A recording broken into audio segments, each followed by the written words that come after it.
Today we have a wonderful studio director, Babina Finn Walker. Whose daughter you've promised ice cream for 5 years and you still haven't delivered. This one is a secret. Liz Lorna. Oh, the whole Ghana knows now. How Uncle Bright promises and fails no, I'll to deliver. I'll deliver. Yeah. I will. You know, but you say you deliver on her birthday, you know that. You see, at 68, we take time in delivering. So is it that you forget? At 68, not really, something is setting in. You don't have what it takes to deliver, so you gather momentum and deliver. For 5 years. You're acting like the right information bill. 17 Johnny, years. how was about yesterday? It was not so cool for me. I think I underestimated my opponent. Sometimes. So yesterday I went to the World Press Freedom Day. I spent a lot of time talking. Then I went to the place and the guy just gave me a dogbe-like kind of, just like Bukumba. But it's good to see you've recovered and you're here. I mean, I have a few. But you should have called me. I mean, when you have a doctor who take care of you for free. Somebody had made a herbal concoction, so I was. Great. When you have any liver problems, don't call me, please. Oh no. I hope so. You know, I don't support Liverpool, so it's if you ask Wenger, I get no. Please, why would he come to Ghana and consult one of these or maybe Konedi or Nogokpo, because everything seemed to be going bad for him. Yesterday he lost again, and that made that Arsenal is out of the Europa Cup. At least he could have won the cup and gone for fine as he exits. But if he comes to coach Accra as a Fuke, it won't be a bad idea. Really? No, that's not accept him like that. We'll accept him like that. I mean, it's okay. Good morning, Uncle Asiwenka. I hope you're watching us this morning. That's Ahmed's team, man. It is. So I mean, I would love to have him in Ghana. So embarrassing. They have 0 for everything. Oh. Really? You know, this morning I'm not here for that. It's Friday. I certainly want to enjoy my weekend, so don't mind joining. Team 0. Arsenal fans, when you catch him outside, beat him for me. But anyway, of course, we'll have news here later, but also the headlines have a lot of news. But what's that young man called? He's resting somewhere, but he'll join us very soon. Yesterday at the World Press Freedom Day, I saw a phenomenon, and I was asking it on our Synergy page that, look, we're talking about gender, and we had 6 women and 1 man on a gender panel.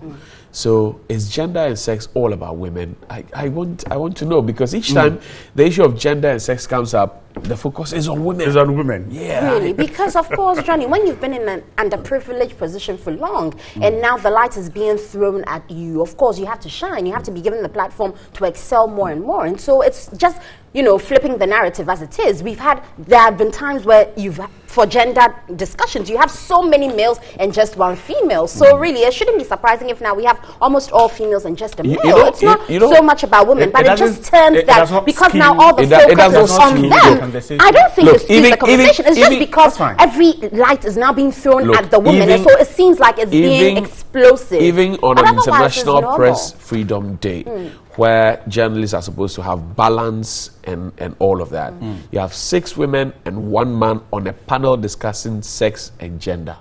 I had a problem. Look, during the VGMA, there was a woman who kept tweeting about Samini and how he's a sex god and how he's imagining Samini and setting. Look, and she did it so many times. I bet if a man had tweeted just once about any of our female artists, you would have been labeled. So that itself was gender abuse on Samini. But because he's male, nobody seems to care. And that's our attitude. I mean, I beg to differ, but anyway, if I tweeted about your hips, I tweeted about your this Johnny, and but that. it's been done for so many years. So does it change it if a man is tweeted about in a negative way? In general, does it change for me, no. You seem to be throwing the light on the women. In general, I personally would ask a question: why would you talk about anyone's sexuality in public? I mean, it's a personal thing. And so unless you've met me and said, and even that, I'll find off if I saw Bright and said Bright, well, I wouldn't even want to use Bright as an example. Look at how he's smiling. Bright is a naughty guy, so it would just worsen the matter. But if someone gender bias. Like I felt and I said, oh, I like your your private part, it looks huge or whatever, it will be offensive. I mean, I wouldn't even want that to proceed from my mouth because it's a personal thing, it's a private thing, and so you can't be talking about it this was in on public social media, and the person was on social media, but likewise, if I had tweeted about Becca or Jocelyn Duma or anybody like that, if I tweet about Becca, Jocelyn Duma, Johnny, but in that same regard, there were women who replied by saying, okay, but that's not really... Johnny, no, I didn't see that. Oh, Johnny, then go back and read it. Can I ask you, so if the features are nice, both male and female, you cannot compliment it. Is that the point? Well, it's not about Which complimenting. external features are you talking about? The private ones cannot be complimented because they're private. She has a beautiful face. He has a broad chest. I can't compliment it. But you see, it depends on how you go about complimenting. Okay. You get the point. Because for me, I thought God said whatever He has created that is beautiful. We should talk about it. So I'm wondering if this lady, for example, I just tweeted, whatever is noble, whatever is right. I've forgotten all the others, but pure. If this lady saying is purity in your mind, let's work. Or is it for you to undress the person? If this lady, for example, had just tweeted that, God looks good like George Quaining, that's fine. But it goes on to say, look at his chest, look at his legs, look at his this, look at it. Just like how spoke about. If you said that about a female, if someone has a broad chest, is it wrong to say? Yes, it depends on how you want to communicate it. That's why you saying it to Babina, you can't say anything about her. You dare not. Why would you? I can. George, you're looking, handsome. I like your African print. I'm not going to say, George, I'm looking down there and it looks amazing. I'm telling George, I think you are going bald. All right. You are not. Let's see. Maybe it's just a section of the hairline. Okay, George, welcome once again. All right, the news is up next here on your favorite morning show, New Day.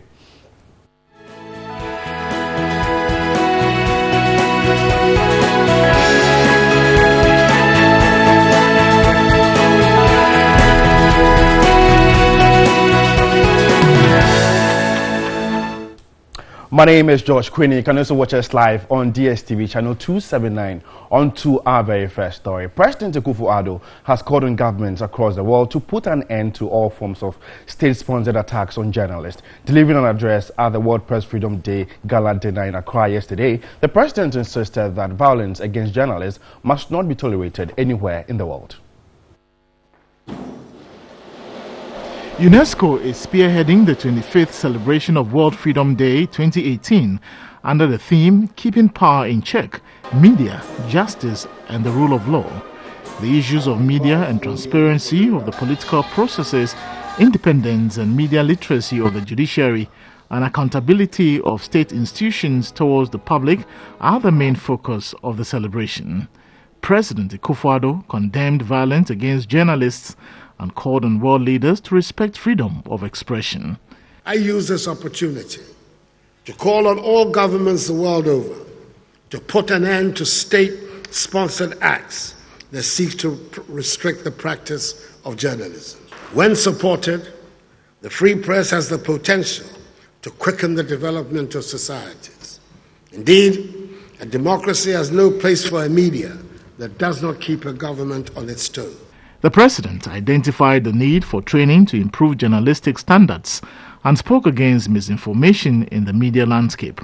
Deliberate misinformation campaigns, which in themselves are not new in politics or war, have now gained added currency with the proliferation of media channels.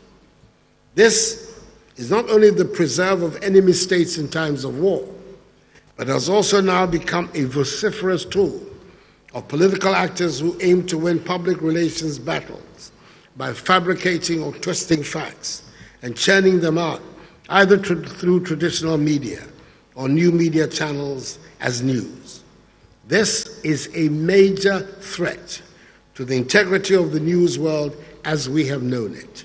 An Al Jazeera Egyptian journalist, Mahmoud Abu Zaid, also known as Shaukan, a photojournalist, has been in jail since August 2013 after being arrested by Egyptian authorities while covering a demonstration. He was awarded, in absentia, the laureate of the 2018 UNESCO Guillermo Cannon Press Freedom Prize. And still on this development, issues of ethics have been mitigated by media ownership and funding, thus making it difficult for investigative journalism to thrive. Panelists at the World Press Freedom Day are advocating for increased investment into investigative journalism by media owners, as well as ensuring that journalists are properly insured for safety. Here's reports by my colleague Catherine Frimpoma. Investigative journalism is the heart of the journalism's ability to fulfill its mission of holding power to account. Those who wish to silence journalism first target investigative reporters. Day 2 of the World Press Freedom Conference in Accra focused on how best to enhance investigative reporting. Panelists bemoaned the lack of resources by media companies intent more on commercial gain. Head of Africa Desk at the International Consortium of Investigative Journalists, Will Fitzgibbon, prescribed that journalists join international networks to collaborate in their investigations. When you know that you're dealing with a sensitive domestic situation, try to enter in some kind of contact with an international organisation so that if anything does go wrong, Ghanaian Secret Service knows that they'll also be hearing from a French journalist, a British journalist, an American journalist or a South African journalist, and that if they dare touch the local Ghanaian reporter, there'll be some global consequences. Head of West Africa BBC World Service, Oluwatoyosi Ogunseye, suggests employers set aside some funds for investigative journalism while ensuring that reporters are properly insured. That's the beginning, and that's very lacking. And I'm going to be calling on media owners to ensure that we're ensuring the people we work with, apart from insurance, safety training. How many of us know what to do when we're kidnapped as journalists? How many of us know have the necessary training when we face difficult situations? Another thing is protective gear. How many media houses have protective gear for their journalists when they do dangerous assignments? It's a tax that only media owners and also activists in the journalism space can take on. She was, however, of the view that small efforts can yield big result stories. Most of the time we think that investigative journalism is about when the president goes to jail or the prime minister is picked up, and that's fantastic, but I think that investigative journalism, original journalism, or quality journalism is journalism that delivers impact. And I wouldn't want us to just measure impact by the number of people that go to jail or are prosecuted. I want us to measure impact by the number of lives our journalism affects positively. Former ad hoc attorney of Peru and board member of Transparency International, Jose Ugaz, thinks it is best if journalists do not assume the role of advocacy or civil society groups. Participants called for a continued access to global resources to further strengthen the front of investigative journalism. Away from the World Press Freedom Day, let's shift to the transport sector, where management of VIP Transport Limited has warned other transport operators to desist from embossing its VIP inscription on their buses or face legal action. At a news conference here in Accra, General Manager of the company, Adakabre Frimpong Mansour, explained that several buses with VIP inscriptions involved in accidents do not belong to the company. The news conference, according to the company, was to correct the erroneous impression that its buses are usually involved in accidents. The general manager, Adakabre Frimpong Mansour, cited some accidents involving red VIP buses which do not belong to the company. He noted the red color and the inscription VIP are registered trademarks of the company, adding the company only imports brand new buses and will not allow other transport operators to denigrate its brand. If they did not know, we have brought to the attention as per our outing this time that yes, we have registered the mark VIP, we have registered the color red, and that we are bringing to their notice. If they fail to take any action, we are also going to get our lawyers to write to them, warning them of what they are indulging in and to refrain from doing so. He encouraged the public to report drivers who flout road safety regulations. We have also agreed in principle with the National Road Safety Commission to even plant anonymous passengers on board our buses who will report on the conduct of our bus drivers and the conductors, and then we will take action appropriately. He called on the police to investigate a video of an accident involving a bus with a VIP inscription, which has gone viral but happens to be false. You can engage us on stories aired so far on our social media platforms. On Facebook, it's News on TV3, and on Twitter is the News TV3. Now let's shift to the health sector, where the Government and Hospital Pharmacists Association, GOSPA, has expressed concern over the high rate at which pharmacists are resigning from public hospitals. Within 2 years, 200 pharmacists nationwide have resigned due to low salary levels, wrongful grading, and placement on the single-span salary structure. Leadership of GOSPA is asking the Fair Wages and Salaries Commission to address the issue or risk losing more pharmacists. There are 700 government pharmacists nationwide. working in the public sector. However, from 2016 till now, the number has reduced to 500 due to low salary levels. According to the leadership of the Government and the Hospital Pharmacists Association, GOSPA, every week, more than 10 pharmacists resign, citing distortions in their salaries. A former chairman of GOSPA, Raymond Tete, has expressed fear more pharmacists could resign in the coming months. Every month, you get your returns from the Accountant General's office, and the number is dropping. So it's a clear evidence that, you can't pay salaries that cannot support the individual. When it's posted to a district or posted to somewhere where he feels that he cannot survive. So he leaves. The Government and Hospital Pharmacists Association has cited wrongful placement and grading and the single spine pay policy for the resignation. According to GOSPA, these issues have spanned for 8 years without any resolution by the Fair Wages and Salaries Commission. GOSPA explained the then Cabinet Subcommittee directed the Sector Minister of Finance Tekpe to pay the pharmacists, but the ministry failed to comply. As far as we are concerned, the previous cabinet issued a directive to the Ministry of Finance to effect payment. But strangely enough, checks were written to implement this. Strangely, Fair Wages are stepping in and said, no way. If they give 500 pharmacists this, 30,000 nurses are going to go on strike.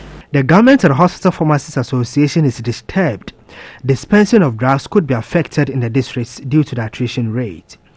The Western Regional Delegate of GOSPA, Samuel Owusu, said the situation could have dire consequences on health care. For the pharmacists, our colleagues in the university hospitals, our colleagues in the other quasi government hospitals, like VRA, Gapuha, Bank of Ghana, all the rest, they earn differently. They are earning the right level that a pharmacy should be. But for us, under the Ghana Health Service and the teaching hospitals, it is woefully poor. Reacting to their concerns, Chief Executive of Fair Wages and Salaries Commission, Dr. Edward Kwapon, assured of new job re-evaluation for the pharmacists. So if people are resigning, then it means that they are not happy with the pay policy that we are implementing. And so it tells us we have to sit up and do something about it. So yes, we are ready to do that. But the ball is now in their court to come back to us with the reworked job descriptions. He also expressed concern about attrition rates and pledged quick resolution to the issues. Meanwhile, leadership of GOSPA has cautioned its members nationwide against any industrial unrest. On MTN Video Report, Godwin Amu had a report on refuse that has been uncollected at Slough Wireless here in Accra.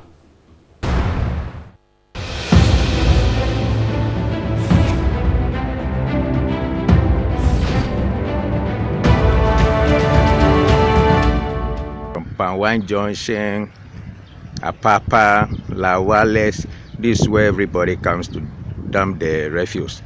And for some time now, they've not been coming for it. The big trucks would rather come and dump the refuse here. We want the government to come to our aid because we can't do anything in the area. The whole area is smelling bad. And this just behind the AU village. And my name is Godwin Amu.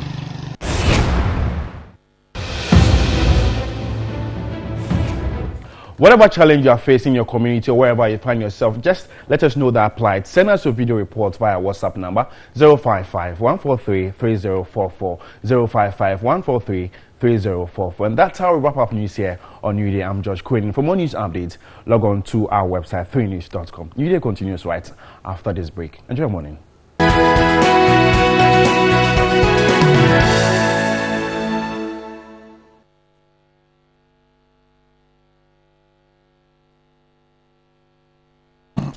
Okay, so let's check out the news headlines now. And the Front page of the Publisher this morning says Otumfuo angry over perceived plot to run him down. Fumigation contract signed without my approval. That's according to the GSA boss.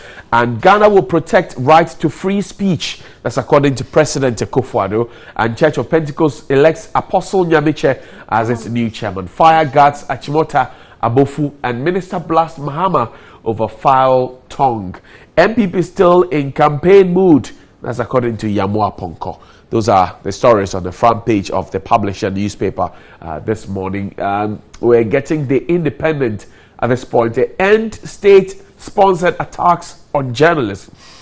Akufo-Addo to world leaders, and SNIT assures workers of prosperous retirement. I'm sure that will be a sign of excitement to all workers out there. Let's check out our next newspaper. Weekend today says elephantiasis, HIV soar. Why? We will ask.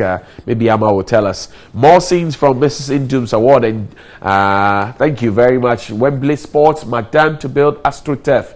We're told at the La Town Park. Okay. What else do we have to show this morning on the front pages? Interesting headlines, if you ask me, as we gravitate towards the weekend. Yes. The BNFT says mobile money drives strong MTN Q1 growth, and $100 billion US photography industry new cash cow for the youth. See a lot of young people holding cameras these days at weddings, parties, and all other occasions. 46% of one district, one factory businesses into agro processing. The big question is, when is the 1D1F starting? That's the big question. National strategy needed to revive agric sector. That's according to Ahom Kalinsi, his Deputy Minister for Trade and Industry of the Republic of Ghana. The Finder newspaper says press freedom is a priority. President Akufo-Addo canvasses support for practice of good journalism. Crime against journalists should not go unpunished, according to the UNESCO. And collaboration is key in investigative journalism.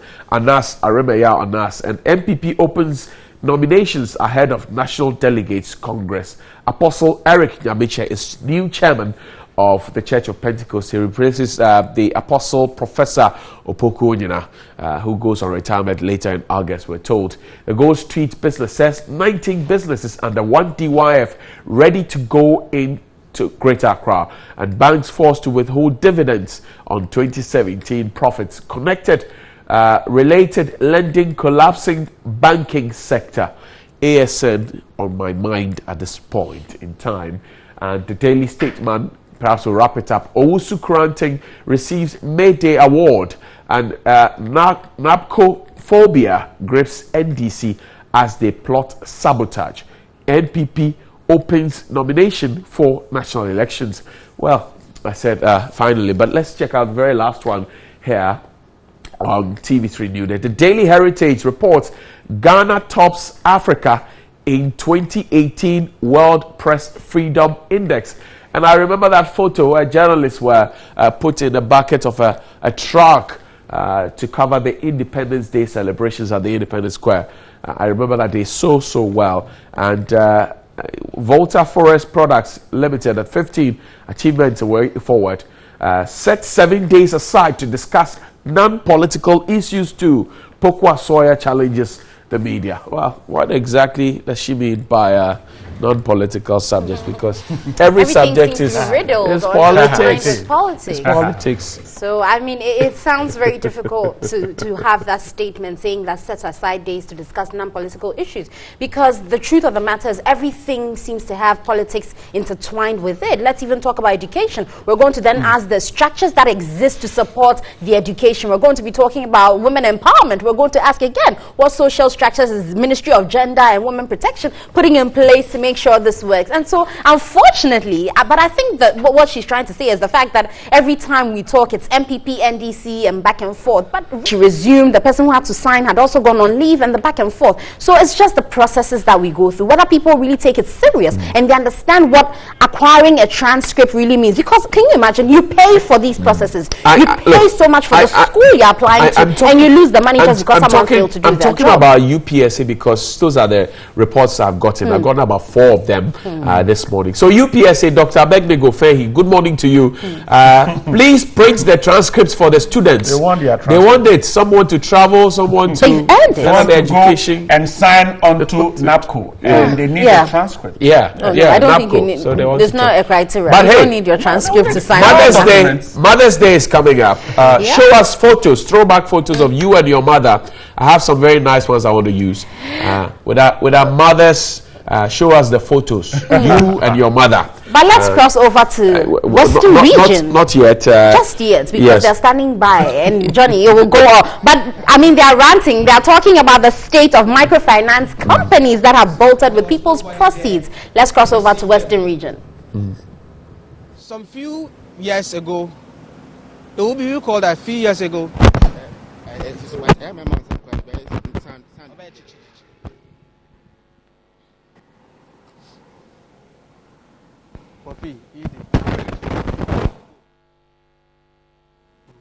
On Monday, yours truly, News 360 aired a news item where a woman had her monies eaten by termites after she stashed them in the ground. Apparently, she took that decision because she had lost confidence in the financial institutions after one of them bolted with her life savings. Yesterday in the evening, yours truly, News 360, once again broadcasted a news item where customers of the ASN Financial Services were sorely disappointed after they went to the bank to cash their deposit, but there was nobody there.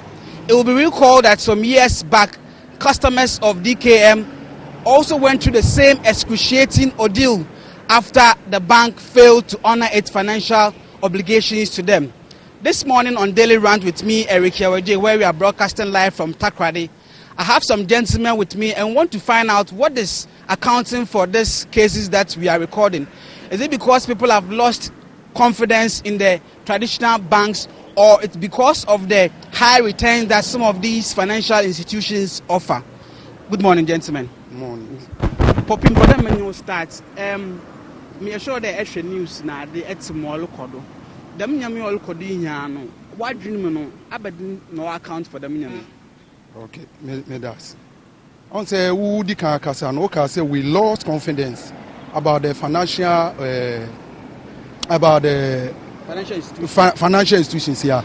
On say ma sorry anopa like anopa me gina makwa adwuma na menye sika na me ka say me fa kakra enkoto baabi na da achi bi me di abo me bra na say mekọ na say minua bi edi sika na edi confidence na menya say next time menye sika me fa enko bank na tam fa enko any financial institution bi edin like obi to say SIC or something like that. Since the heading to say I say Ghana no yen ka say one say we lost confidence about ourselves. Inti heading so be yen secret because some fankonko to baby. Inti no me sure say e bedum rebi kura na say your work no be yen secret because me fan to them and me go to the form na me fan share.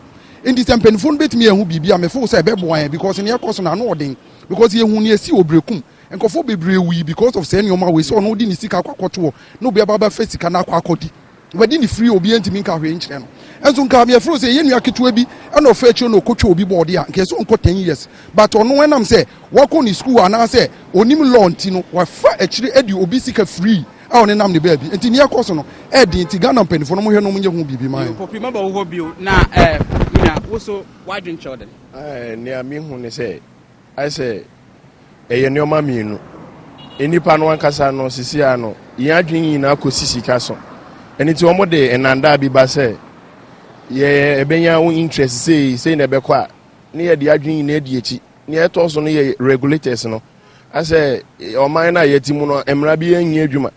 We are playing politics with every issue. Thank you ebema regulators no aye adwuma no nanka yetumi ahwe nkrofo san nkrofo ni nyina ma omo etumi aye ade ni ye no ye ma ho kwan sa nti e ba sa obi fi mfikyire bi ba ye nim no ne identity nti ono be sisa sika kakra no de ko. Okay maba ho bi na aw me sheda manyu be because adwuma one of the financial institutions. What is going on? I think it's boiled down to one or two issues. People have lost confidence in the banks because, one, some banks are paying high interest on fixed deposits. So when every customer hears about high interest on fixed deposits, they rush. But one question is, do they ask whether the financial institution is accredited or not? Whether they are being regulated by the policies run by the Bank of Ghana? They don't question themselves on these things. Some of these financial institutions turns out to be a scam. For instance, you go around Market Circle, you see lots of people holding their bags, collecting deposits. XYZ financial institution, ABC financial institution. But we ask ourselves whether the customers take pains to go to their offices. You ask the customer whether he knows the offices or she knows the office of these financial institutions. They say no, because they come here every day, so I trust them. Now, but your regulator or the ensure that even before you start operating, you go through all these checks. And see if these things are not being done, who do you blame? This is quite a difficult question, but I think the regulator is Bank of Ghana, BOG. They make all the necessary checks, they do the checks, they go around and then they check. But we are in Ghana where the economy is hard, everybody is trying to play it hard. Trying to find ways and means to eat some food. So I get my one room, I get an AC, I get a PC, I recruit some boys and girls, SS graduates, and I ask them to go around, collect deposits, and then bring them here. So when they bring it to the offices, we also intend to invest it in some projects. And after the investment, investments, they take time to materialize, or they take time to mature. And what happens is, customers will come to withdraw their money. Sometimes we are having a system downtime. So when they come in to withdraw these monies and we tell them that, we are facing challenges with the system. You tell customer A, we are facing challenges with the system. Tell customer B, same thing. Tell customer C. They go around and then they tell the people, hey, these people, they are about to close. They don't have money. Let us go and then withdraw our money. But a war system of FUMA, should it affect my money? I'll come back to you. Poppy, Obi said there, say at the den Mobido and hey. Nasa Obi Bikono later or turn out to be armed robber. Walicha, I don't watch also if you're on account. Into say regulator be what the Bank of Ghana or Hope. Nasa Washa Madam Obi Baka mushroom financial institutions in our but no dupe in Kofa. Obviously, Bank of Ghana so or they had someone be at the bottom. Edituma. Me too. But on the CC, men there. Bank of Ghana was share the policy nasi. They watch them amount here to hope. And one say be for them amount in motor one to they do to a qualifier as started man. By Ghana to them, may brother D can. On there, yen addition and adeno, ya di nimna another addition and okofum kakra. And this obisha baby and say, Osha, yanfa something like a piram. Piram when you're there, ya di siampo a kofum. Ye penifu a chocho rupia organa ha peramfu edi wonska. On the way there and nadana nado biashe baby another ubia ye bibia na mamehu kakra wa hade nso there. On the politics wakate yenwa. Because this year there's a medada umpuna mi juiska nam koche another party bi nature na anyen mebeshe NDC chair entuminje mebeshe MPP chair entuminje da minya mani na account me for the yempanyifo no so where the minya mana or there was separate from them politics na them nyamana yedi one policy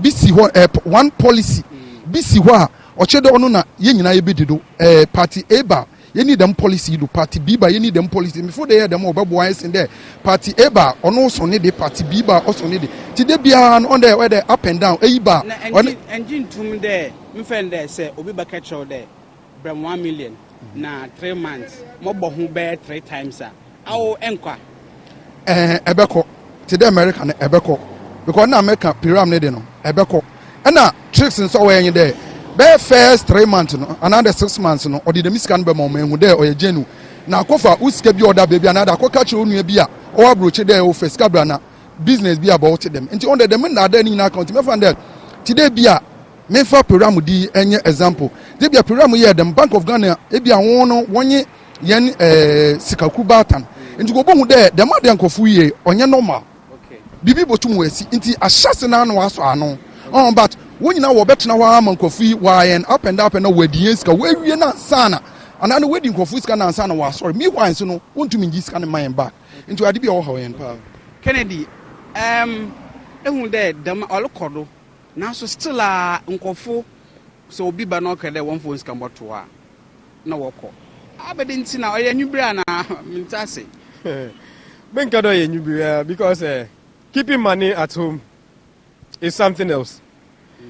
Because just like story now where TV3 were in festival.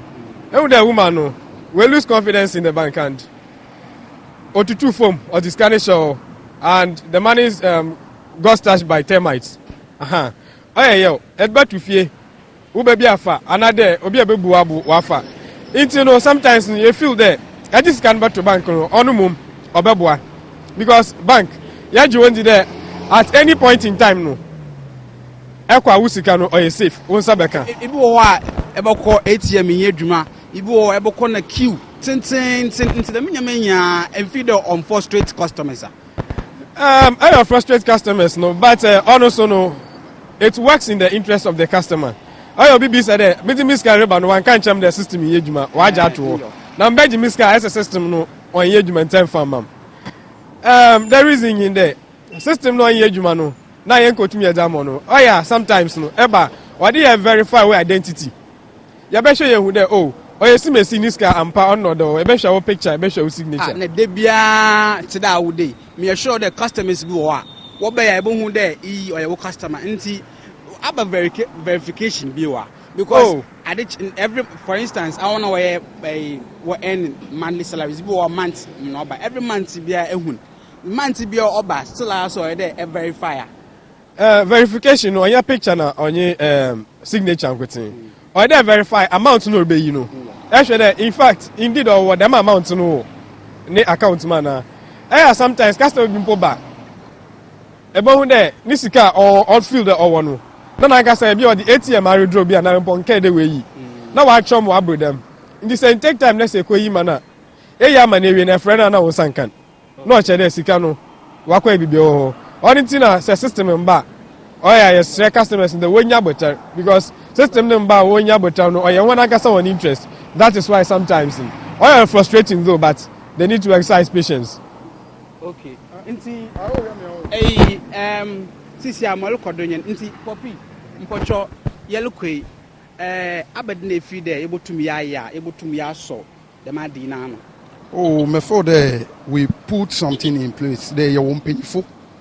Before the oye bi na adwuma enye enkomodi ayedi. Nti dem penifo no na wo there yehwe wonkena no wo hu ekwana wo there wo fado ma wo there wo ye yeyi politics na nyamanyama sikanyi bri na dem nyamani nyina afi yakwem me feel that yetoto nyanyama ye a bibia be ye achianse mui me feel say enidaso wo ho ema o my Ghana.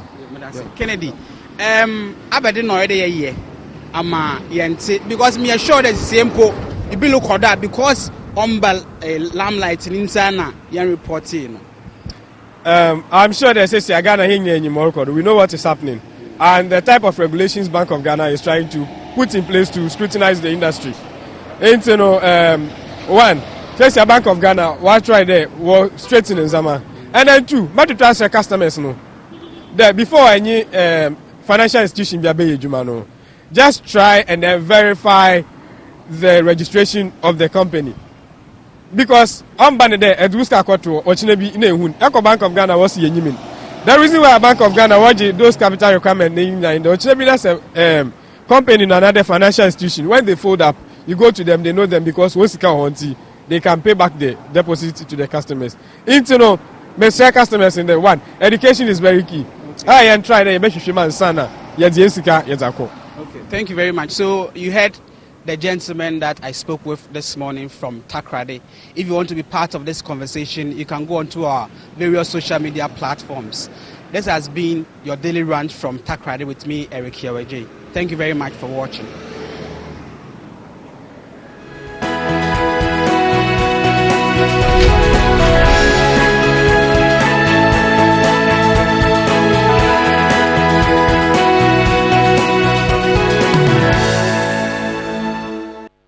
Santua there, rocking your Friday mornings, and she'll be here to give us more of that to make your weekend an exciting one. But time now to take a look at what's on the newspapers this morning, and a lot of talk about press freedom, the heritage, independent, the Statesman, all of them talking about the World Press Freedom Day marked in Ghana, but others also dealing with other issues. The Gold Street Business talks about 19 businesses and 1 D1F ready to go in Greater Accra. That's on the Gold Street Business. The BNFT says that 100 billion photography industry, new cash cow for the youth. And it also carries another story on the 1D1F. 46% of 1D1F businesses into agro-processing. And, of course, the publisher that's the Tumfo story. My guest to do the talking this morning, Richard Asante-Yeboah, is the government spokesperson on social infrastructure. Good morning. Good morning. Hope you're doing great. Oh, I'm doing wonderful. Thanks for joining us. And the Deputy Communications Director of the NDC, Fred Agbino, is also here. Fred, good morning too. Right, good morning. Hope you're doing great. By the grace of God. Thanks for even though Richard will not allow me to sleep comfortably in my room. Okay, I see. So okay. I can't even get that. All right. Now let's jump into our stories this morning. Let's start with this one on the of course, NABCO is on the lips of many. The Statesman has a story here. NABCOphobia grips NDC as they plot sabotage. That's the front page story. It says that the successful launch of a Nation Builders Corps, a government initiative aimed at addressing graduate unemployment, appears to have engendered some panic among members of the NDC. Now, this is as a result of the overwhelming endorsement from majority of Ghanaians, especially the teeming unemployed graduate. Members of the NDC do not seem to be fascinated by the huge positive impact the initiative could make on the effort to tackle the nation's unemployment situation, but rather appear worried about the political disadvantage it poses to their desperate effort to return to power in 2020. The Statesman says that the minority leader, Haruna Idrisu, and Member of Parliament for Tamale North, Alhassan Suyini, are those leading the crusade to sabotage NABCO. According to the paper, it is clear the agenda has failed, as reports indicate a mass rush among the youth to sign onto the program. In fact, checks by the Daily Statesman indicate that since the launch of NABCO on Tuesday, many have signed up onto the program. That's the story on the front page of the Statesman. Fred, let me begin this with you. Is the NDC uncomfortable with effort at providing employment for the youth, as being said by the Statesman? Well, Brian, thank you very much. Let me say good morning to our cherry viewers and yourself and my brother. I think that every effort by any government or any organization to create employment for the unemployed youth of this country must be encouraged and be commended. NDC, we believe in building the capacity of the youth. We believe in supporting the youth to become self-sufficient so they can provide for themselves and support in the development of our country. And under no circumstances would we be against any effort by any government or any other person who is seeking to give them that empowerment. Our track record in the past shows that we're very committed to providing employment opportunity for the youth. It was not for nothing that we invested heavily in health infrastructure. We believe that those who come out from the universities must work in these institutions. All the hospitals that were built, from the Rich Hospital to the military hospital in Ashanti region, to the Upper East, Upper West Regional Hospital, to the Dodowa Polyclinic, all these are supposed to provide, space for people who have been trained in the health sector. In the educational area, everybody is a witness to the kind of investment that we did in that area. That's supposed to give permanent, employment opportunity to people. We announced that we're building 200 day secondary school. By the grace of God, we were able to, we started with about 123 of them. Over 50 were completed before we left office. People are supposed to work in these institutions. If you go to the airport today, the Kotoka International Airport, you see the massive work that is going on over there. It's supposed to create more jobs for people. You go to Tamale Airport, you go to Ho Airport, and all the other ports around the country. go to Tema Harbour and go and see the expansion work that has been done over there. All these institutions are supposed to create permanent employment for people. You remember that President Mahama will set up an institution we call YES. YES was to build the capacity, one, give training for persons who have completed various levels of studies who want to be on their own. After the training, we're supposed to give them money to set up on their own. There are several businesses across the country now that have been set up by young people who got opportunity from this YES intervention. And so anybody who says NDC is against an attempt to support the youth simply doesn't understand what NDC stands for and how much confidence and belief we have in the youth and the determination we have to really bring the youth to where they really deserve to be. I think that the concern with what the government has announced now has been the way and the manner they are going about it. First of all, this is a government that really campaigned on the back of unemployment. They told the teeming youth that when they can, they're going to give them employment. The president, that was his trump card, that employment, and everything. So the youth of this country are very, very hopeful. If you go and check all the tertiary institutions, the MVP did very well in the last elections because they got understand that once they come in, they were going to create jobs for them. They had promised they were going to build one district, one factory. So everybody was very hopeful. They had promised they were going to start this one village, one dam stuff. Everybody was very hopeful. 16 months down the line, there's nothing to point to. Even after the president has promised that within last year, they were going to build 51 factories. There's no single factory anywhere that anybody can point to today that they've built. This program that they are bringing, I agree, half a loaf is better than none. If you have completed school and you're in the house for a year or 2 or 3 and you're not doing anything, really life can be very, very terrible and difficult. And so if you get something small we are doing and it can give some small money, why not? It's the best. But the point is this. If Richard and I have gone to the university to maybe study in the health sector, maybe nursing or whatever it is, we have all come out from the university, we start for the CM examination, we passed, we have finished everything. By no fault of mine, he got maybe engagement with Ministry of Health. Then he's paid maybe 2,000 other allowances. Then you ask me to go and join this particular program that they are introducing now. Then I will be given 600 or 700. Meanwhile, we are supposed to work in the same institution, at the same hospital. We are supposed to either go and rent a room, take a car and go to work. We go to the same market to buy. Some of us thought that it's a bit discriminatory. What government should be doing as of now, especially for nurses, we have built several hospitals, some are still under construction. One would have thought that government will inject more resources in that area, complete those projects, and then you can populate it. Look at the University of Ghana hospital, it's sitting over there. The number of people out there look unemployed. The people have finished school, they have passed the exams. They are waiting to be given the financial clearance. The hospitals are there, and government simply is unable to do that. Now, they are telling us that those who will be enrolled on this program will be on the program for 3 years. If you check the money that was allocated in the budget for this particular program, just yesterday I was reading a research that some think tank has done. They are saying that the money can only cover 6 months. Even if they are going to pay each one of them 700 Ghana cedis or 600 Ghana cedis they are claiming, their money can only take care of only 6 months. So what happens subsequently? And this government, they have a track record that when they make a promise, they are unable to fulfill that promise. You remember the nursing training college allowances. The Panjetri for which they went to Sonyani to say they are going to reinstate the allowances, everybody was happy. Go back and ask the students on campuses today if indeed they are receiving any allowances. They pay for about 2 months. For the past 4 months, they've not. That's not true. You understand? Go back to even University of Ghana. I remember, I think January, February, even March, the subventions to pay workers' salaries has become a problem. And so you have a government that make promises. When it comes to delivering the promise, it becomes a problem. I heard the GAU General Akwaja Workers Union, the General Secretary, raising concerns. The government telling us they've created about 100 million, about 1 million jobs here and there. You know, go and check from 2015. The statistical service put up unemployment statistics of this country. They said Ghana, the people who are unemployed are about 1.2 plus million people. So if this government is telling us that within this space of time, one program, they have created 1 million employment. And then the president is saying that this particular one, they are going to take another 100,000.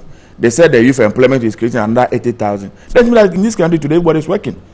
Everybody has gotten a job. There's no more unemployment in the country. But the question is that the reality on the ground? Now, the TESCOM people are happy. The boys and girls are happy that their government is doing something for them. The question is, you have created the juicy employment for your family and friends. The big people's relatives who might not necessarily have taken part in the elections. They are either working at the Flaster House, 8 of them, juicy institutions, some are SNICs, state insurance, some are ambassadors, They're big men and their family, they are enjoying big. They qualify to work. They qualify, but these other people, are they also not qualified? Okay. Are they also not qualified? They are also qualified. They also went to the same schools. They have the same qualifications. They have the same skills and abilities. But for them, they go and take 600, 500. And they say we should be applauding government because they have done something that's never been done before. Well, let's see how it goes. I pray that it succeeds. I pray that it helps the Ghanaian. I pray that it's able to solve the problem of the unemployment. I agree. We are told it's not a permanent something. It's a 3-year program. You can enroll on it. If you get a job, you can move out. The question is, if you pick 100,000 people today on board this particular program, and after the 3 years, you are not able to expand the economy, you are not able to complete the many projects that were commenced by President Mahama that could have given employment, what happened to the people? They will come back and enjoy the unemployment wagon or what? All right. So it's something we need to really thought through.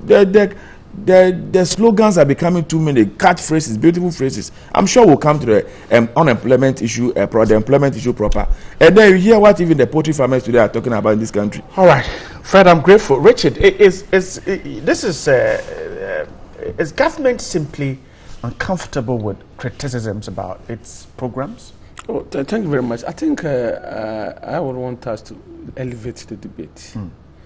And also not involve ourselves in trivialities. And I think my brother has done a good number of same this morning. Because the point is that, what are the issues? We are talking about nation builders scope, where government comes out with a program that would make sure that at least as a stopgap measure, we have about 100,000 Ghanaian graduates, both diploma and degree holders, getting access to something they can do for the meantime, whilst government creates permanent opportunities for these wonderful Ghanaian citizens. And we have our brother from the NDC condemning it and making it look like government hasn't done anything. I mean, this we have. His worry is the. My brother, let me finish. I'll get to his worry. Let me address the question and I'll get to his worry. For his worry, for the NDC, they will always be worried. So far as they remain in opposition, I'm sure they will be worried for about 20 years to come. But they're going to be there for a long time because of their conduct and the way they appreciate matters. We are looking at a government that comes in and sees as unemployment as a major challenge, a national security issue. And it says, I'm coming out with the programs that ought to be implemented that will guarantee jobs for people. For instance, the one district, one factory. We know that in factory is not constructed within 6 months, within a year. You ought to start the processes and make sure that these things are ongoing and have these factories in place. The government knew all that. But these things have been known by the government over the period. Okay. And that is why we talked about the fact that plans are in place to facilitate the process. And all these things are working. Today, you spoke about what is going to happen in Greater Accra, what is ready now to be enrolled. And there are other areas that these factories are springing up. The point is that NDC, they are not our benchmark. The benchmark is satisfying the interests of the voters. And my brother, let's look at this program and explain to our brothers and sisters who are voters. I'm saying that for their supporters, those who are interested in wanting to pursue and follow what government is pushing, they are welcome because they are equally Ghanaians. But I'm talking about their leaders who are cynical about everything. That spirit of cynicism that has literally engulfed their thinking. That is why I want us to throw into the dustbin and focus on the realities on the ground. That, we have unemployment as a major challenge. How do we address that? A government says that I'm bringing up a program that will guarantee these youth some jobs. You know that over the period, when all of us completed universities for years now, one of the major things that confront every fresh graduate is years of experience. You are going for a job and you are being told that bring 2 years experience, 3 years experience. You do not have same. But now you are even given an opportunity to try your hands on something that will equally give you that job experience that will be needed when you are going for a subsequent future and endeavors. And those things ought to be looked at. The second thing is that when these brothers and sisters of ours who have sat in the house for more than 4 years, 5 years, 6 years, 7 years, I know a colleague of mine that we completed university for more than 15 years ago, and they are still in the house, still looking for jobs, because the system has not been able to absorb them. Some of them have done what they call national service, the voluntary one, for several occasions because there's nothing for them to do. We have even banks and other institutions who are paying their contract staff below the 700 Ghana city government is ready to do. And government is saying that these people, let's absorb them, let's create other opportunity for them, because some of the people, especially those who are technical, you need them to try their hands on whatever they learned at school, so that they might not be rusty or forget whatever they learned. That is why these nursing, pharmacy assistants and physicians assistants and other things comes in, the Heal Ghana, where a model has been created that, you know what, if you have not been able to guarantee yourself a job, and you are seeking for job either from the private or the governmental sector, this year alone, government has, from last year to this year, government has recruited about 3,500 nurses. We know that financial clearance ought to be given for every year and what government want to take. But the chunk that we've seen over the period, because these are accumulated figures flowing from about the past 10 years, and these individuals are stuck in there, not knowing their fate. So some of these people are depressed. Let's create avenues for them. We had a chunk of them trying to seek for help through the YEA. And government said, you know what, now let's give the YEA a new focus. Focus on those individuals who haven't gone to school at all, and those who completed JSSS or SSS, and they are still looking, and who are ready to work. Focus on them. And government is ready to enroll about 80,000. However, let's look at a policy or a model that can take care of diploma holders and degree holders, and that is the nation builder's core. That is what the various activities that these individuals are going to be enrolled on. But a good thing and the beautiful aspect of the story is that when you look at this model, there's one that is Enterprise Ghana that requires that the private enterprises, companies, business, for instance TV3, you can place a call and say, you know what, I need about 100 people to come and assist me. The first year, government is going to pay the 700 Ghana cedis to these individuals. The second year, TV3 will be taxed to pay half of the money. That is 350 Ghana cedis as their contribution to this program. Beyond that, the third year, TV3 must be ready to pay the entire sum. However, at the end of the program, TV3 should guarantee that about 50% of these individuals that they took or they asked for is employed into their system.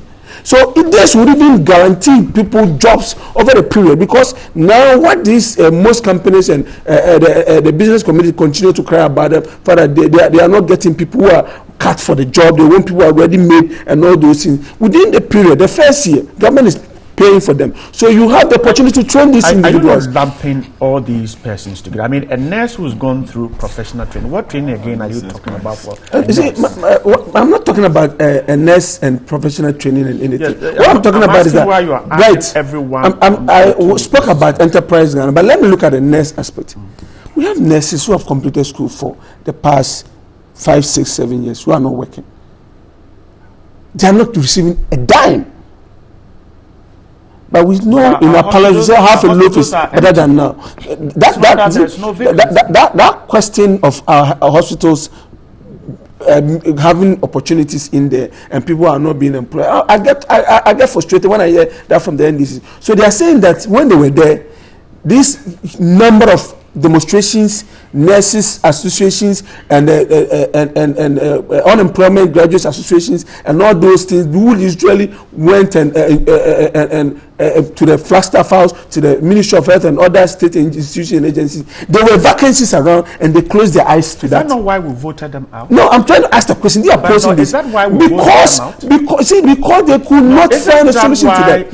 I know that is why some of the reasons why they were voted out. But I'm trying to ask, if they put their question that there are opportunities and vacancies, why won't government employ these people? What government is trying to do is that all the hospitals. There are no opportunities. Why there are opportunities? That I'm saying that in this year, between last year and this year, government has recruited about 3,500 nurses. This year, in the course of time, government will give financial clearance to some of the people. What we need to understand is that it is not a mandatory time frame that once you subscribe to the program, you ought to stay there for 3 years. When you are in there and there's a financial clearance, I want us to pick one issue. Because you see, the nurses' concern is this, that the program is talking about offering some form of skill training to these persons. But the question is that these nurses have gone through professional training, and at the very day they receive their certificate, they can go to a ward and practice. But I'm not sure anybody. So when you lump the as part of the policy, that is why they are complaining. As part of the policy, I'm not sure that the question is that any question about how do you retrain nurses who have already done that's not the point. Nobody has spoken about retraining any nurse. What it is that is being spoken of is that whilst you're in the house, you are not trying your hands on anything. But when you get access into the system, because there will be private hospitals that will recruit same. There will be other state institutions that will recruit same. Some of these individuals are actually going to even be taken, will be posted to these various training schools and all that to man our sick days. I hope you're getting me. Once you are there, I mean, you literally would be, because you see, on the job training, Bright, is the best kind of experience that we all require. So the nurses don't have a case. I mean, but I understand their point where they talked about the fact that they think their colleagues who are already employed in the system are getting so and so amount, and this is a stopgap measure that is not taxable, and because of that, they think that they ought to be paid. This is a particular model. If you think, because that's why it's not compulsory. If you think that you are not ready for it, and you are not ready, willing to go and contribute, because that's what the nation builders call. It is called to duty. We are all being called to assist and help build this country. Let's wrap up on this. You are not interested, let's wrap up you on are this. not compelled to do let's that. wrap up on this. But I needed to make a point. I needed to make a point. No, quickly. No. Quickly before we move to something. See, he asked the question of this 600 million and 6 months, and how do we fund it? This is the 600 million is what has been budgeted for this year. Right. And that requires that every person who is enrolled is paid 700 Ghana cedis a month. And I'm saying that next year can only take only 6 months. But what you are not getting is that looking at the time this program is starting, the money that has been allocated can deal with the remainder of the year. Next year, another budgetary allocation will be made for this program, and we need to understand and appreciate that. Okay, but let me take your question. I'm listening to you. Oh no, but that's okay. I'll come back to you. Let's quickly wrap up. I thought that Richie advised that we should elevate the discussion. I'm not sure viewers viewing him, our young people of Jacob University viewing him, are convinced with the things he's saying. You don't want to be These convinced. are persons who went to university. They are not convinced. They did attachment whilst they were in school. They finished their national service. They got on-hand training, industrial experience, and all that. Wait. This, no, please. We're talking like we are living in a different. You see. Oh, when you're talking about if you have to national service, how many allow me? Why do are you seeing the? Can you allow me? When is going to capitalize? There is no way. There is no way government can impose any workers on TV3. And so to suggest that government is bringing workers to come and do some 3 years after that. Can you allow me? I'm not talking to you, please. Fred, allow me. Why? Richard, Fred, under the enterprise project, private businesses they can request for national service. Private institutions have already been requesting national service from national service. All right. Is that not the case? Okay. Can national service insist that once they come to national with you have to employ them at all costs? You said they come in every year and then they move out. I am suggesting to you that government cannot insist that when TV3 takes. Please allow me to respect our viewers. But let's respect our viewers. What is your problem? I really respect our viewers. You see, but you see, when you're throwing out information, so let me finish, then you correct it. I want to allow you to lie and say I'm not going to correct it. When you're saying not the truth, Richard, are you saying that you are lying? They all die with that intolerant spirit that has entered the man. And I'm not going to allow you to put a hand to go out there and create an erroneous impression, and then I come back to make it. Have you finished? What I'm going to have you finished? Can I make my submission? I think that you should be a bit tolerant. You know you are struggling, you are suffering. Your brothers in the house are not happy with your government. Your government has deceived the youth of these people. That's what Ghanaians are not happy. So let's face the point I'm making. You see, he's refusing to appreciate the realities on the ground. When we came into office in 2009, the total number of nursing students we had in this country were barely 8,200. That's not true. By the time we're leaving office, we had increased the number of nursing training from 26 to almost 85. The total number of students were in office almost 55,000. That is why our government invested heavily in building more hospitals so that these people can get permanent work to do. I am suggesting to you that some of the hospitals have even completed. Just go and populate it. Your government cannot do it. You are seeing a China, you get clearance, financial clearance for time 3,000. University of Ghana has been sitting over there. If it was go and do it. To please. But I am surprised about this attitude of this gentleman. Because of the elections. What is your problem? If it was completed during your tenure and it was ready to be used, how come you do not put human beings there to operate the place? Because you wanted to do that for electoral purposes. When you talk like this, your son is in the house will not be happy with you. Because you failed. Can you allow me to make my submission? You wanted to use that for can you allow me to my submission? And it backfired on you because Richard, I think that we need to respect. If you continue this, we are not allowed him to speak. Richard, you know I can equally do that. If you continue that, we are not allowed him to speak. The facility is ready. The only problem I don't know what this guy's been living in Afghanistan for all this. You don't know what is happening in the country. So can we hold? You don't know what is happening. You have been living in Afghanistan. You don't know what is happening. Other consumables. No, he said generator. No, and this is Richard. No. Yes, and Richard, yes, and I listened to the press conference. Yeah, he said the only problem with that facility is that there's no generator. Later on, he told the world that the facility needs a substation, but he said it is complete. It's the second phase that has not started. So let's carry on our conversation. Richard, you see, right. Go on. The reality is this: in every serious society, that minister should have been fired by now. A minister organized a press conference to the people of this country that hospital is sitting there without operation because we don't have generators over there. 2 days after, a TV station went there with their cameras, and as we speak now, we have 2 huge generators standing there. He raised now let us issue the hospital, the equipment that will be installed there. It needed a substation, and so a gen set will not be able to power an MRI. Do we have a substation in Kolebu? That is the. Do we have a substation at 37 hospital? Do we have a substation at Kolebu? Do we have a substation at 37 hospital? Do you have a substation at Rich Hospital? You see, the minister doesn't understand what is happening on the ground. That hospital, we are supposed to build it in 2 phases. The first phase has been completed. Everything that you need to operate out for the first phase is ready. And there was everything is the genset are there. You don't know about this. True. Look at this man. Richard, the man has been living in Afghanistan. I don't know what is happening in the country. Let's move on. There's 2 huge generators. Two huge generators are sitting there. These people have gone to school. They've trained them. I think the issue is that the gen sets are there. The minister said he himself has said it. So let's move on. Richard, let's move on. Okay, don't let us belabor this point. The gen set are there. The minister said what we need is a substation because certain equipment we need stable power.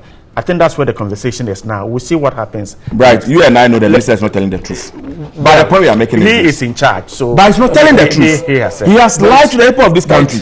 The evidence is there. But let's move on. Let's 5 seconds. Move on. Let me move to the final. Wrap up. Fred, just wrap up. The point I'm making is this: the people we are talking about are not minors. These are persons who have finished tertiary institutions. They have finished the university, they have finished the polytechnic, and what have you. If they are convinced that what the government is doing is in their interest, so be it. Ghanaians are watching. If you think that what you promise the people of this country is what you are delivering to them, that is fine. You can sit here and delude yourself and tell us, oh, you are going to be in power for the next 20 years. So be it. But if you are really in touch with the people and you are on the ground and you know what is happening over there, you'll be weeping by now. Ghanaians are not happy with you. You have disappointed the youth. Can I come in? You have not been able to perform any project that you promised you are going to do. Okay, Fred, I'm grateful. But you said we've not been able to achieve any of the promises we made to Ghanaians. We told Ghanaians that we'll grant them free education. It is ongoing. Ghanaians are enjoying. We told them that we'll make sure that power tariffs are reduced. At least we've made sure that household residential consumers are enjoying 17.5. Non-residential consumers are enjoying 30% reduction. The business community is enjoying, and factory enjoying 20%. Enjoying 30% reduction. Yeah, that's what.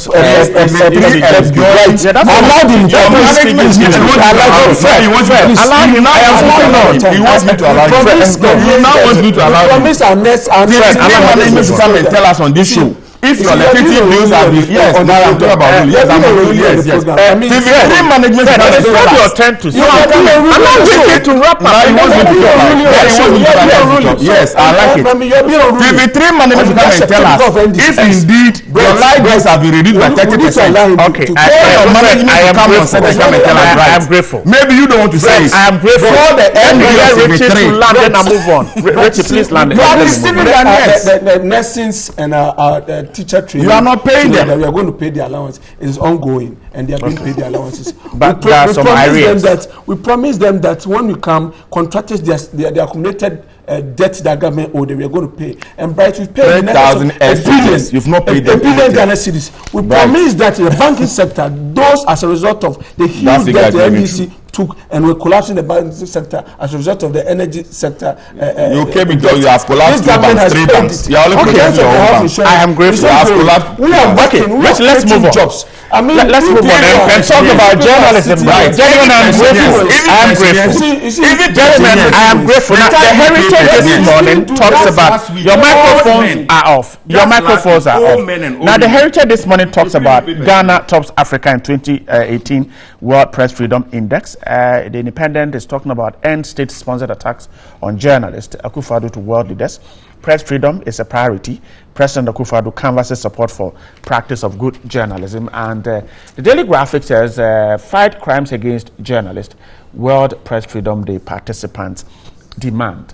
Almost every paper has this issue of press freedom and journalism and the safety of journalists. Now, Rich, let me start this conversation with you.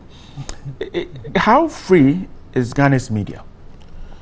I think largely from 1992 to date, I think every year we see some minimal amount of progress being made in that sector, particularly in terms of journalists and the kind of leverage that we need to provide for them to enhance and assist them in the carrying out of their duties.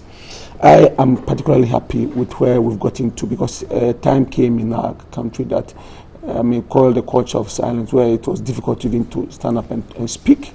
And I think over the years, successive governments have contributed their quota in making sure that we deepen and also create the enabling environment for journalists to be able to perform their roles. There's been one issue or the other here and there, but I think at the end of the day, all in all, as a country, we can continue to applaud ourselves where we've gotten to. We can do more. And I think when you look at Africa, at the moment, we are better in terms of how the free the environment is and how we allow journalists to sort of go about airing their views and all that. There have been 1 or 2 incidents over the period. I mean, several of them in certain parts of the world. But in terms of Ghana, when you look at Africa, I think we are better by and large. What we need to look at, I'm thinking of, we need to look beyond the protection of journalists, but also look at their upkeep. I tell you, we have friends who are journalists, and when they tell you how much they take home, this Nation Builders School, I know a good number of journalists will jump onto it. Because I know journalists who are taking less than 200, 300, but you know it.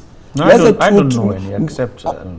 maybe not here, but I'm not talking about TV3 in particular. I'm talking about other platforms where people are being paid 200, 300, 400 Ghana cedis a month for a job that they do, and the kind of sacrifice they continue to make. Some of them, this money do not even come. Others are being placed on this contest of freelance journalists who literally survive on the stipend that they receive when they go to cover events.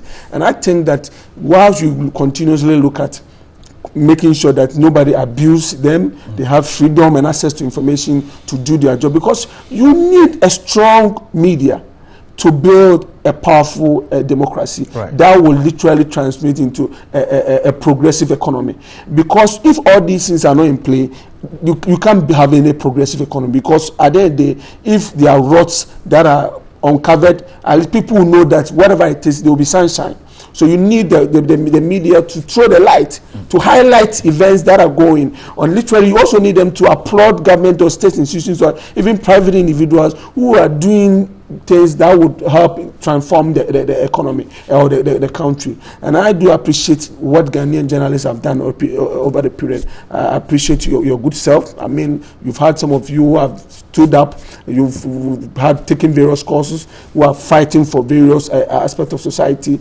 Others are looking at the right of case, others are looking at prison arrangement and what goes on there. There are a lot of things that other journalists and the media persons have taken on over the period, and I think that we need to applaud you.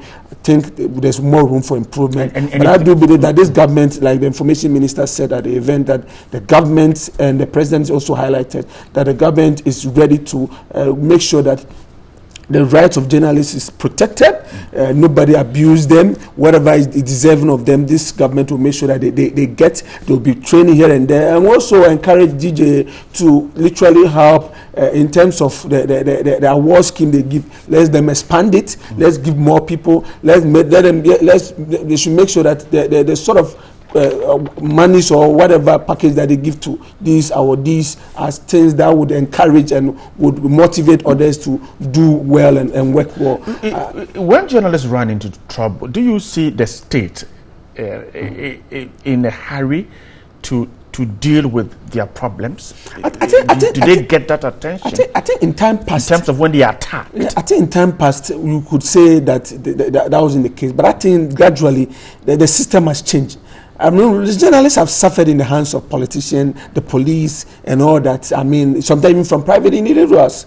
I mean, we know a situation where they've gone to cover events in either MPP or NDC or head office, and because of one issue or the other, there has been altercation, somebody has been maimed or suffered some level of harassment, which we don't want to encourage or entertain. We know a situation where they've gone to cover, I mean, events that have borders on, because you see, your job is like, always you need to put your face out there.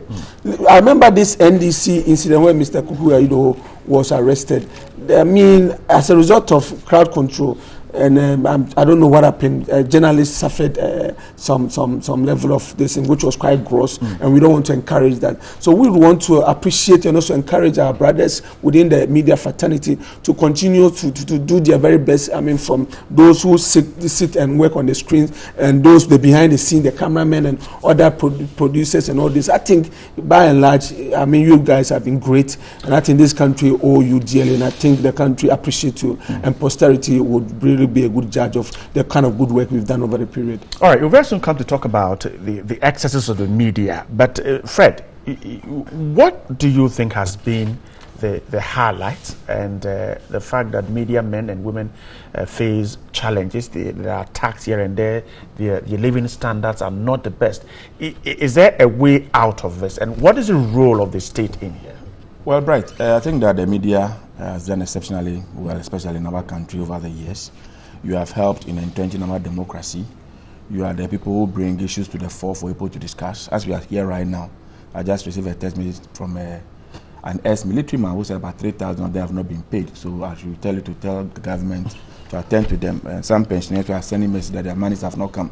You are the people who speak for them. You are the voice of the voiceless. I mean, we appreciate that. You are the voice. You are the voice of the voiceless. So we do believe that 3,000. There are people who are deserving. So if indeed the facts you are putting out there are right, and after the program, I'll take those details. We'll follow up and make sure that everybody gets what they are due. But people have worked for the country, and we want to make sure that at least whatever they are due, they get it. Right. So the pensioners, the government is hearing you. You are their voice, and so speak for them. Once you speak, I'm sure government should do it. I think that the media has done very well. You have brought our democracy this far, but for you, I don't know where our democracy would have been like. We all remember anytime there's a military takeover, one of the institutions that suffers most is the media. In the military regime, they don't allow you to freely express yourself and bring wrong things that happen in society to the fore. You're supposed to mirror the society, bring all the hidden things. In fighting corruption without the media, it will be difficult for us to do it. In entrenching our democracy, it will be difficult to do it. All manner of abuses that happen in our societies, either to nobody talks about, nobody gets to know about. It is because the media that today we get to know about it. And so you've done very well in spite of the very challenging environment sometimes in which you work. But that notwithstanding, Bright, we and I also agree that some of your colleagues really have not lived up to the bidding in the discharge of their duties. But of course, a human institution, we are all human, we are all not perfect. Sometimes you should expect those things to happen, except to say that we need to encourage them to come up. We need to think Ghana first. I have always maintained that Ghana is bigger than any of the political parties. And Ghana should be the agenda. Ghana should be the focus. Sometimes we become too biased, we are too skewed, and we don't project the Ghana agenda but other political party or personality agenda. It doesn't help a lot. Those of us who have the opportunity to work with you, we come on your shows, we interact with you. Sometimes we all know the things we go through. It's not everything. I'm not saying that you should sing the praise of my political party or you sing the praise of NPP. Where we are wrong, point it out. Where we are doing the right thing to, you help us to do it. Government over the years, like Richard rightly said, I've tried very hard to assist the media institutions to come up. I remember under President Mahama, we even had a point we're trying to give them laptops, at least just to enhance their work and all that. We organize press conference every now and then. Some reporters come and cover program, and it's their phones that they use as recorders. And so you are addressing the press, the phone is ringing, it's distracting you, and creates a lot of problem. I think that in as much as I agree there's so much pressure on the managers of the media houses, you need to also provide the needs of your reporters who go out to go and report. Sometimes you finish the event and you see them now even struggling to get a car back, to the offices to go and file their reports and all that. It's difficult. I don't know what we can do. Even some motorbikes that we made available to them, some vehicle to drop them. In some cases, even the TNT to move and come becomes a problem. And so after a press conference, you have people who rush to you and say, oh, you need to give me something else. I cannot get back to the office. There's no money. So we need to think about their welfare.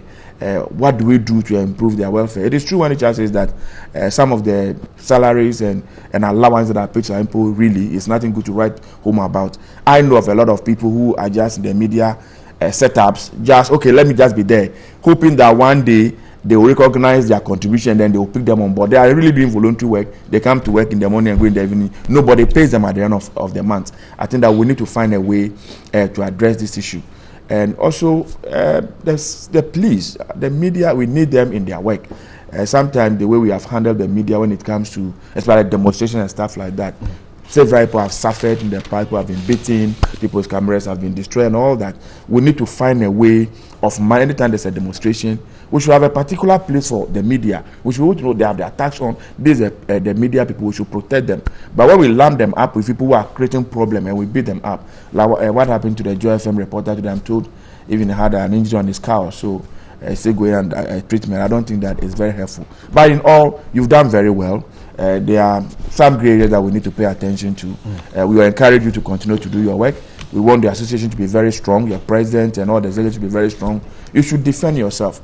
You can't be speaking for the larger society and not speak for yourself as well. And I'm sure if you are doing well, the entire society too will do well. And then our democracy too will get a good footing. All right, I'm grateful. I think it's a Friday, so we can wrap up our conversation.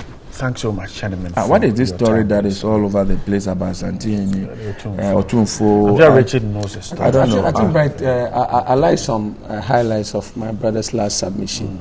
About we thinking Ghana first. Do you understand that? And Bright, I think it's a very positive call, and I think I would want to re-echo that. That you see, we need to understand that Ghana should be bigger than our political affiliation, our religious affiliation, our tribal lineage and ethnic affiliations. I think there's some of our collective aspirations. Ghana should be bigger than that. What we ought to look at is, as a country, let's always think Ghana, work Ghana, and focus on Ghana. And I will encourage anybody who will be enrolled on the Nation Builders Call to be there to help build this nation. And the President, His Excellency Nana Addo Dankwa Akufo-Addo, appreciate every Ghanaian worker, and we are very grateful for the good work they've continued. Let me also salute the new the Pentecost Church. Yes, he's been elected as a new. No, I am not. I go to Action Chapel. Okay. But we need to commend him. People have spoken very highly of him. I was asking the question earlier. What happened at Otunfo's Palace? I saw some very senior NPP members on their knees begging. What happened? What happened? Some very senior members. The wise king is half. So what happened? I saw your general secretary and your chairman. They were on their knees crying and begging. Grand case of the Otunfo and the Ashanti Kingdom. At every given situation, we will continue to pay homage to the great king and what he has done and what he continues to do. The party and its leadership are always grateful to them, and we go there every now and then to seek for the wise counsel from the this great one. They didn't go there to look for any counsel. They went on their knees. And at every given situation, if even there is a need for the great king or anybody for that matter to chastise, that's why we are politicians. I just want to ask you need to people to contribute their views. Sometimes they might criticize you and it's harsh. Raise I'm grateful. Well, if you wrong your father, you go back and say, I am just asking. He was angry. They went there too. Oh, okay. They misbehaved towards him and they went to apologize. That's fine. That's fine. We need to reverend our. Fred Agbega is the Deputy Communications Director of the NBC. Richard Asante Yeboah is government spokesperson on social infrastructure. Yes. Thanks so much, gentlemen, for this Friday morning with us. And Asantwa will give us some more tunes to set up our weekend. Asantwa, take it over.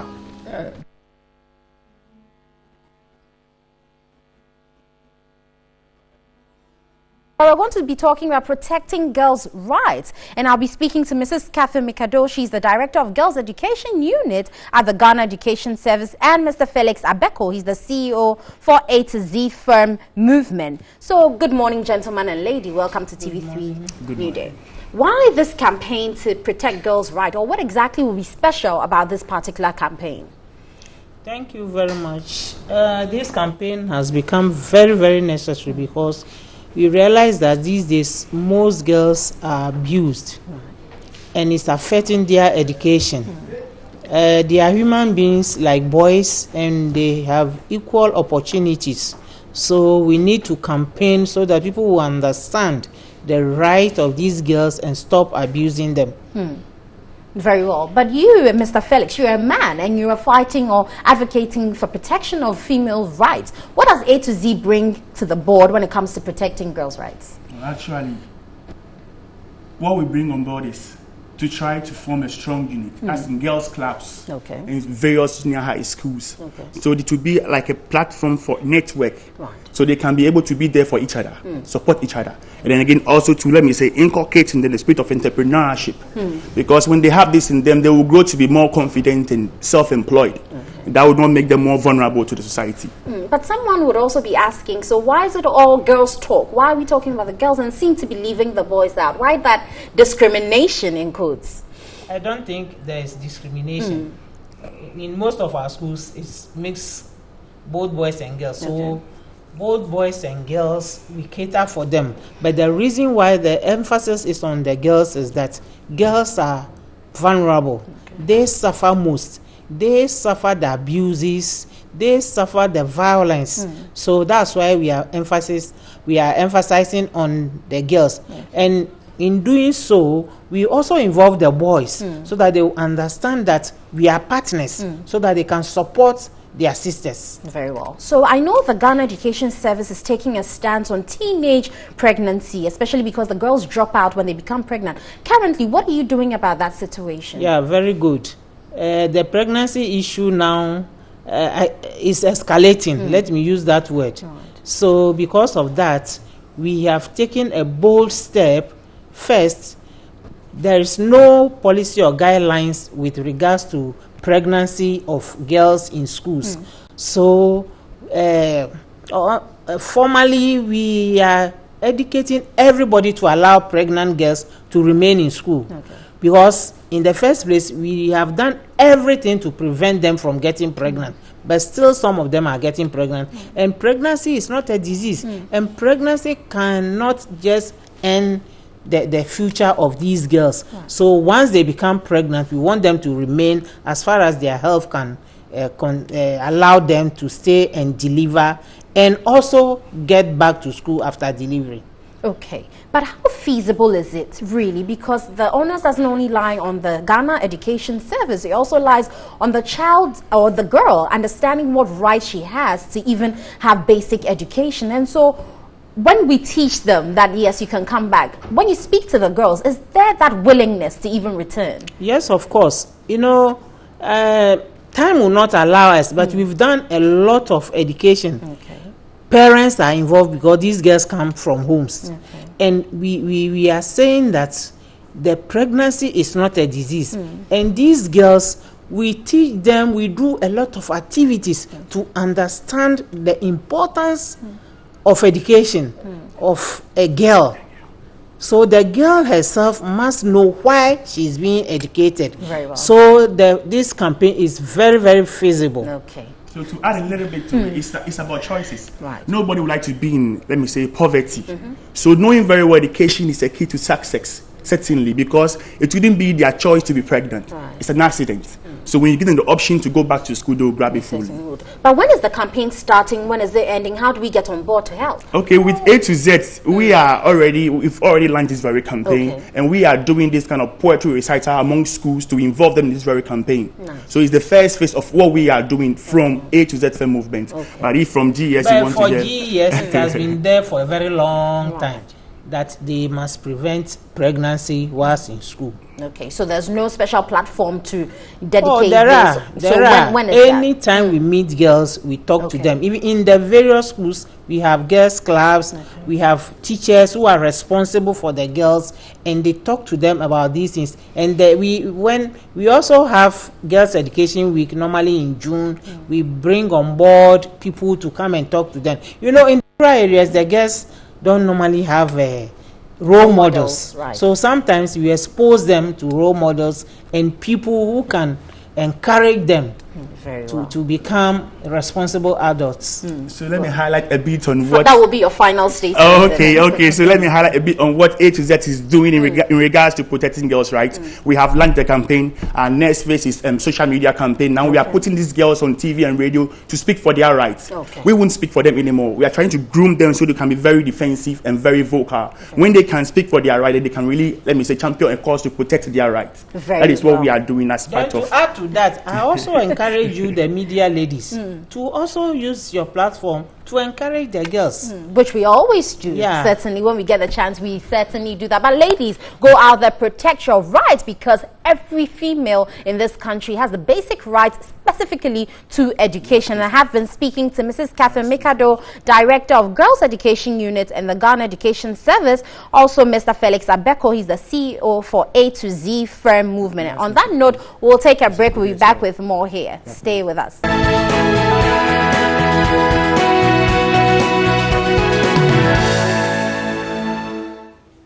Hello, good morning, and it's time to do sports here on New Day. My name is Yao Ofusulabi. Now let's go straight to the Ghana Premier League. And yesterday, some of the fixtures that were played in midweek went ahead across the league centres in the country, and all of the ones up here were played. But the game against Dreams FC against Inter-Allies was also played on Wednesday in there as well. But Ebuswadua has played Mediama SC, and they drew that game 1-1 in that game over there. But Karela lost.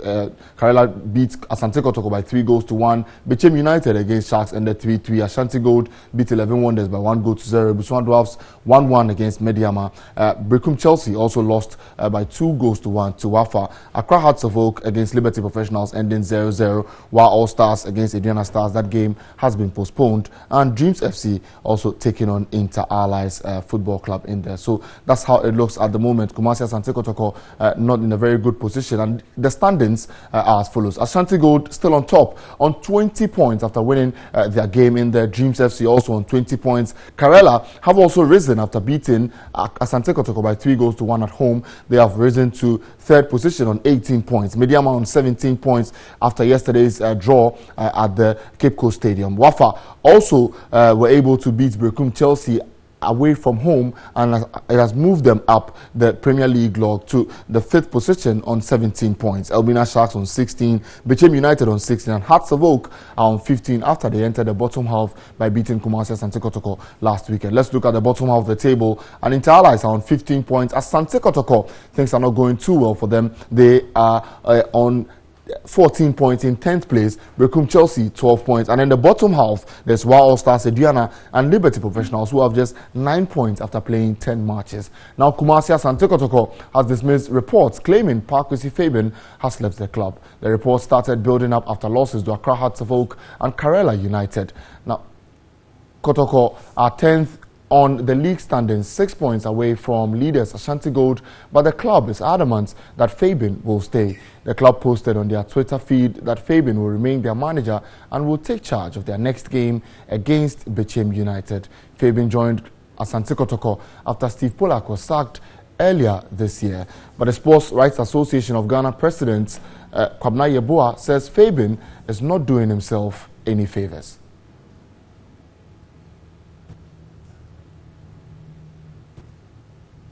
It's the most perilous job in the world, and coaches are a very soft target. They are always held as scapegoats. It doesn't matter whether an individual or two players squander 3 penalty kicks. The coach is always held responsible for that. I was privileged to watch Kotoko's game against Dreams FC at Dewu, and immediately after the match, quite a number of the fans tried to even physically assault him. I was in Kumasi when Kotoko lost to Atofok, and Pakwesi was not spared at all. And then he went all out and lost 3-1 to Karela. So I know that it's a very, very difficult situation he finds himself. And if the results do not improve rapidly, I do not see Pakwesi surviving. But that is only the smaller aspect of the picture. The bigger picture is that I do not think that Kotoko have the right materials to demand victory after victory, week after week. I do not think so. Most of the players are very, very average. And I dare say that there are quite a number of teams I've watched out there who are far better than Asante Kotoko. So the question, I think, is a very simplistic issue when the whole issue is reduced to just the coach. The Sports Rights Association of Ghana boss there, Kwabena Yeboah. And after beating Kumasi Asante Kotoko, things are looking up for Accra Hearts of Oak. But one aspect of the club's structure that has often been criticized is management. In an attempt to right the wrongs at the club, the board has appointed Mark Noonan. Editor of Sports here at TV3, Michael Oteje, went out to meet him, and here's the report. Hearts of Oak Chief Executive Mark Noonan is a man on an incredibly difficult mission. 18 years after the Phobians became the best team in Africa and completely dominated the local scene, the American has to recreate the success all over again. Noonan, with a rich background in sports marketing and communication, has worked in surfing, golf, and played a major part in Major League Soccer. He hopes all that experience will help him resurrect an Accra Hearts of Oak team that he says is struggling on all fronts at the moment. I've found a club that it's a 107-year-old startup company. It has incredible history, incredible brand equity, incredible memories, but the professional infrastructure and the things that need to be done to compete in the modern football world are not here.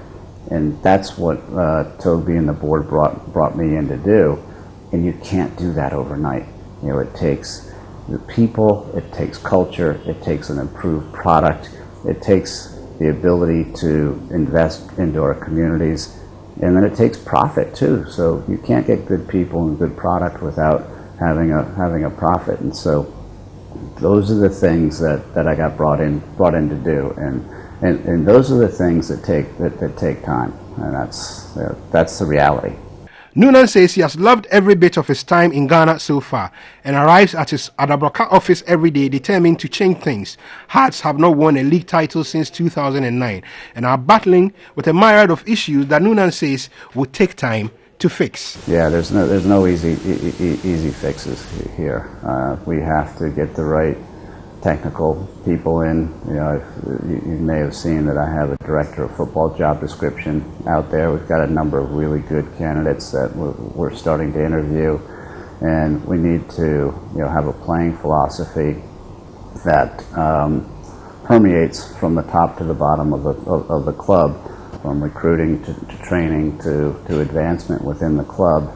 And part and parcel of that is building Poberman, our youth training complex, or our training complex, because it'll be for all of our players. And I think that's going to be a game changer for the club and hopefully Ghana football as well.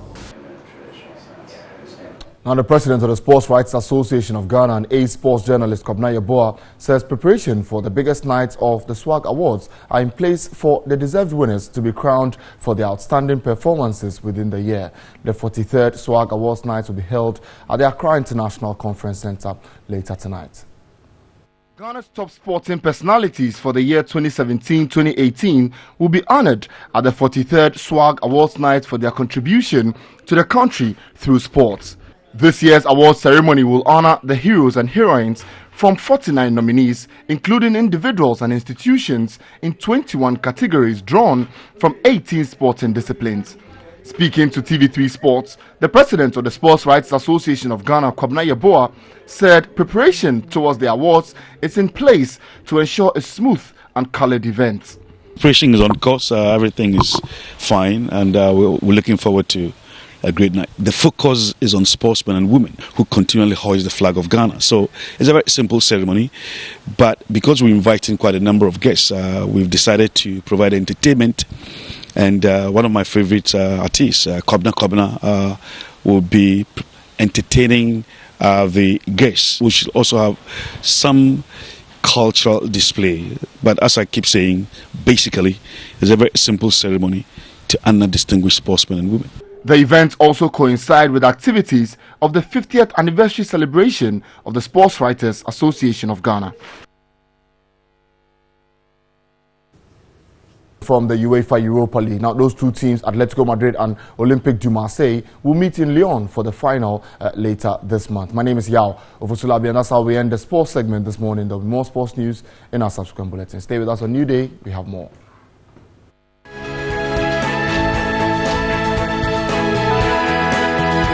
Mr. Gibson.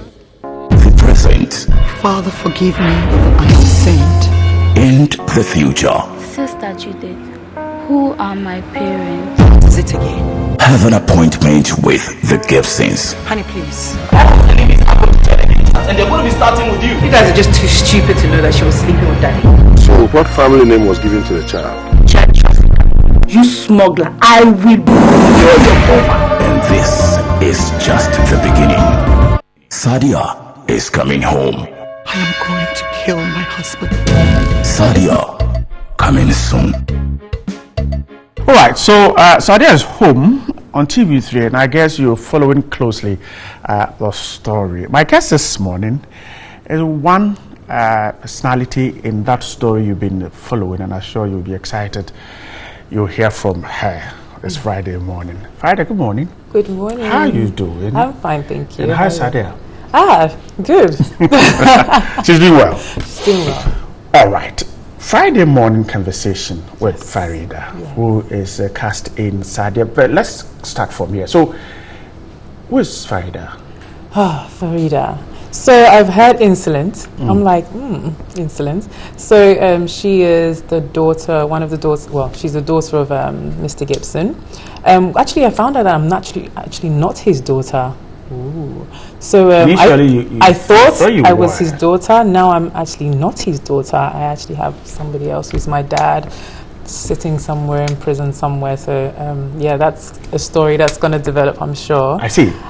So tell me, when you thought you were Mr. Gibson's daughter, what was your behavior? Oh, it's still the same. I'm rich. I'm fabulous. We're the Gibsons, as I keep on saying. The whole house belongs to you. Yes, I've actually just bought a $1 million house as well, and living the life, I guess. So regardless whether I'm not his daughter or I am, I'm still living as his daughter. You have not changed even after recognizing that you're not. No.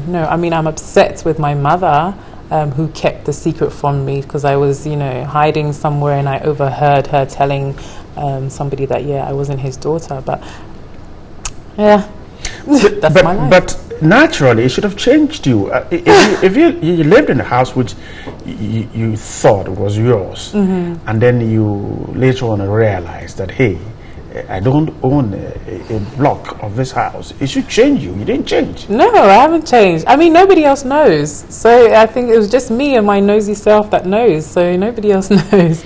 So why change if nobody else knows? Your character, you're that kind of person. Yes.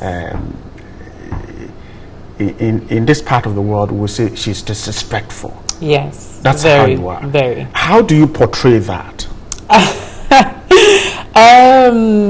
Portray it in. I mean, I think I come off very, disrespectful to everybody. I don't even everybody. The maids get it. I think my uncle's getting it, and my mom is getting it. Everybody. So I'm pretty much not restricting it to just one person or anybody. I'm just you're not.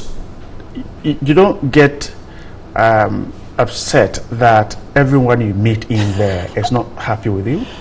No, I think for the character, she needs to play up to that whole, I think she doesn't really care who hates or who loves her, so long as she's getting what she wants. Now, is it difficult to play that role? It's quite fun, actually. It's quite fun because I'm quite nice. Are you naughty outside Sadia? Ooh, naughty. No, I'm really. I think I'm a nice person outside of Sadia. So it's very good to be playing somebody like Farida, who is doesn't really care about anybody else's feelings and just pretty much says what comes on her mind, and she just throws it out there. So it's fun. It's fun. Normally in real life you have to hold it back because you're very concerned about how that person might feel. But yeah, so it's fun. Now that you have gotten to know that, hey, I don't really belong here, is it going to change the way you look at things in Sadia? Who says I don't belong here? Hey.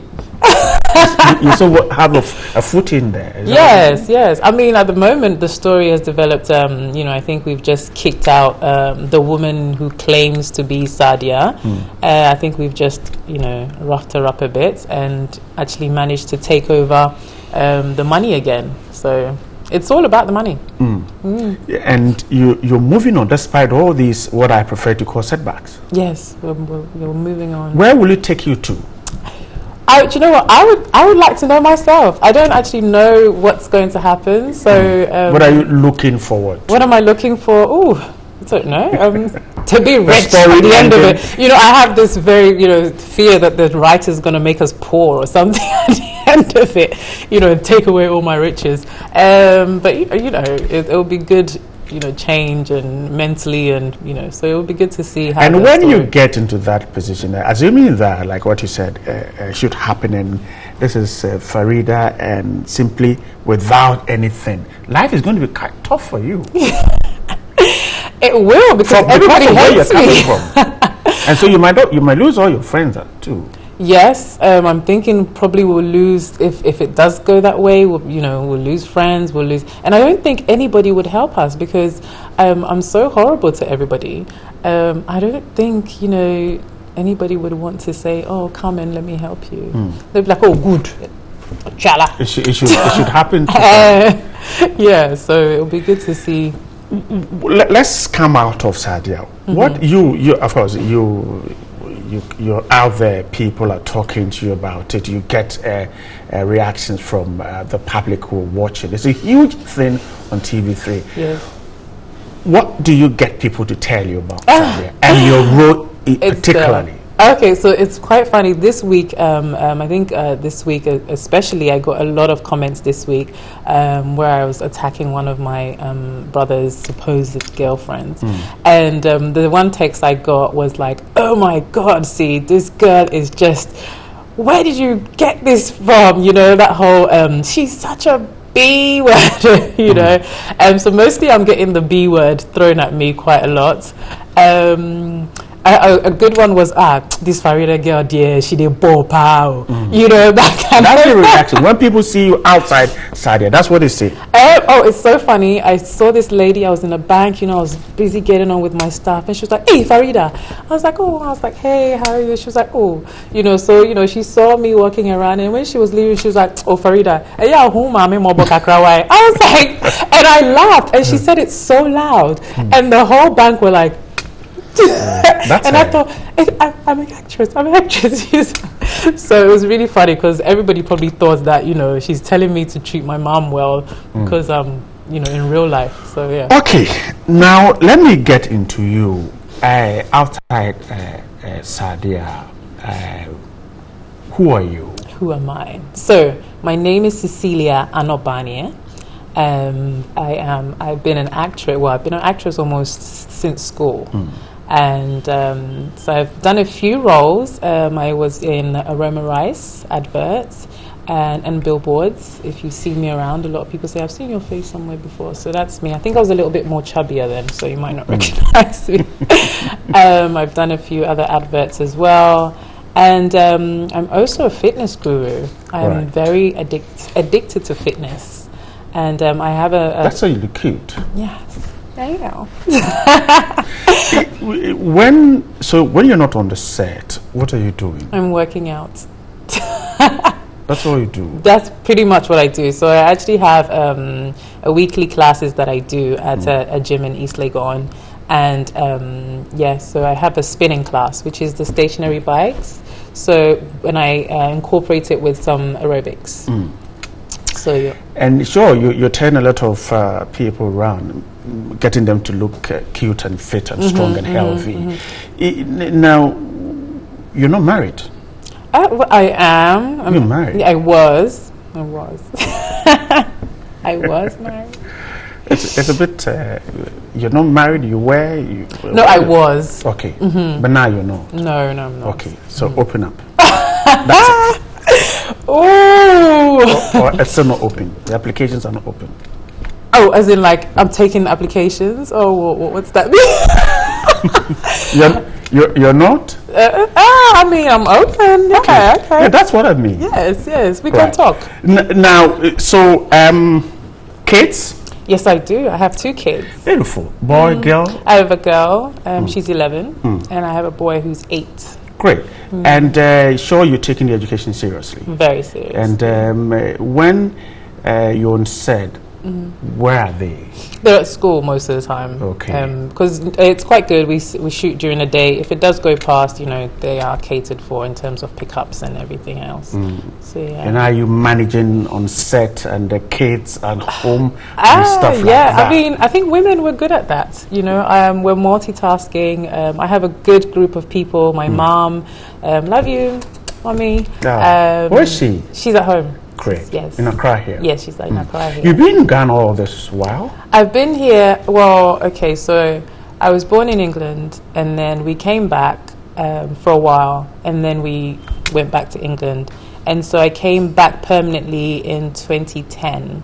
And I was like, because I've always had a love for Ghana. I love Ghana. I'm not a winter baby. I don't...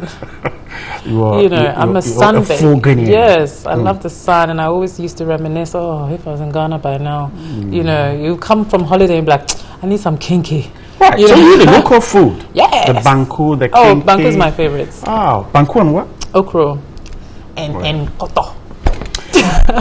That's I'm not Banya. That's the name. Yes, I'm from. Is it from the Bono Alpha region? Which? No, it was from Kumasi. My dad is from Badia. Banya and not Banya. Okay, so you speak Tree well. Somehow. And what they will buffalo? Oh, it's buffalized. No, you know what? I could speak Tree very, very well. Oh, so I hope it's alcohol. Is that how you say? Okay, Okay, I see. So, Sadia has been great for you. We'll quickly share your Facebook and Twitter handle so that the guys watching or the ladies watching can follow her. Oh, great. But I know you're single, so you're not threatened by sharing your Facebook and Twitter of course handles. not. No. You're not at all. No. Okay, quickly, let's share that. Okay, so Facebook is Cecilia Anobanie, which is Cecilia Cecilia Ano ANNO, then BARNIEH. Okay. Twitter is Cecilia Anoban, so it's the same thing, but you're ending with BARN. Okay. Yeah. Instagram is the same thing, Cecilia Anoban as well. So, guys and ladies, if you got it, the ban, you be careful the way you spell it. If you're not careful, you might take out the R and then get it wrong. BARNIEH. Yes, EH. Yes. Okay, get it right. Cecilia, now, oh, sorry, I went back to your. Okay, that's okay. Now, the acting industry in Ghana, you just got into it. What do you see as a future? Particularly, Sadia is making it big. You think that media, TV stations would get into local soap operas and make them big like the way Sadia is doing? I think we should. I think it's definitely, you know, for the fact that Sadia has been able to do it. And, you know, I think the fear before was, you know, will people like it? And I think we've overcome that fear. And people love it. You know, the way Sadia is growing and, you know, the way people are talking about it, you know, I think definitely we should invest more into local content. Our stories are interesting. You know, you speak to a lot of people and they're like, you know, you think, hey, is that what you're going through? And you want to see it, you know, we want to see, even though we're going through it, I mean, I don't see why we should watch other people and what they're going through when we have just as great stories to tell. And there are great you know, writers and new coming, you know, actors that are out there that can pretty much deliver. So I think definitely we should invest. We should take another definitely. look I at want it. to see it. And you'll be ready to help fill the gap that has been created with this, a lot of foreign soap operas. One last thing you want to say before we wrap up? Yes, I mean... You have friends, male friends. You have... Yes. You do male friends? Yeah. Female friends and male friends? Yes. Young, old, or? I mean, so long as we're on the same wavelength, wave level, and, you know, you can talk sense and, you know, we can communicate. Okay. You accept them? I don't know what I'm accepting here, but yeah. Okay. It could be very close. Okay. Right, finally, what has pushed you into Sadia? What is the motivation? What is keeping you on, giving you all the encouragement to give out your best? You know what? You know, firstly, when I spoke to Eddie, who is the writer, it was very, very. It's a good story. I like the character, and as it's progressed, is, you know, he's surprising us, you know, as it goes on. So I'm intrigued. I'm very intrigued by where the story is going to end. I also have a passion for it. I mean, it's my first, you know, big project in a sense. So it's my baby as well. You know, I think it's a lot of people's baby, but for me as well, it's my baby. And what you want to do, you want to see your baby grow. And definitely that's what I'm going to do, and I'm going to use all of my energy to be able to do that. And you're going to keep it growing. I said my last question, but who do you look up to? Oh, wow. Locally? Okay. Locally. We can do international too. When you okay, we can do it. Locally, oh wow, there's quite a few. I'll start from home. I'll start with my mom, Kalsum. I love, you know, her character. I love her energy. I love the way she goes into things. It's really amazing to watch her, actually. You know, I think she had a scene where she had to just burst into crying, and it was just amazing how she was able to just transition and do it. You know, the Majids, Jackie Appiah, I like her also. You know, I wouldn't want to say, you know, I think they're my favorites. I think everybody's done pretty much something that I look at and I'm like, oh, okay. From Nigeria, I think I like Aduse. Oh gosh, I can't remember her last name now. But she's, you know, the one married to Banksy. Okay. Right. She's doing some pretty good films that I look at it and I'm like, you know, that's good delivery. That's good delivery. So, yeah. Internationally, oh wow, there's loads. Oprah. So many of them. Yes. Right. Grateful. And so we're expecting to see you. Today is Friday. Yes, and, so we're back on Monday. On Monday. And we'll see Farida in there. Yes. As usual. Same. Yeah. Same. All right. Have a great weekend. Your Facebook and Twitter handle once again before we wrap up. Facebook is Cecilia Anobania. Should I spell it? Yes, spell it. So Cecilia is Cecilia. Ano is ANNO. And then it's BARNIEH. Twitter is Cecilia Anoban, which you're just ending on the BARN. Right. And Instagram also. All right. So get to her, reach her on those social media platforms, and sure you will be excited about Farida. And Sadia is on. You got to be part of it. Monday, Sadia is back on your screens on TV3, and you got to be part of that conversation. And it's a Friday, so we are simply exciting you and wrapping up your week. Johnny is back again after talking to Asantewa and trying to find out where Asantewa will be this Friday, even though she didn't tell us. We'll also try and track her. Johnny, let's take a break. When we're back, we'll wrap up finally on the show. Okay, so we're wrapping up the show here, and I've got a very interesting man. He plays the hacksaw. Samuel Asante-Darko is his name. He's advanced in a chief. How are you doing? Good morning. And how are you doing this morning? I'm fine. Great. Thank you. So this is a hacksaw, the one that the carpenters use. That's it. But you use it as a musical instrument. Yes. How does it work? How is it so? Well, it plays by tension. Tension. Yes. If Okay. you bend it, okay, where the tension is All right. produces the sound. I see. So how long ago have you been? Did you discover that you could play this?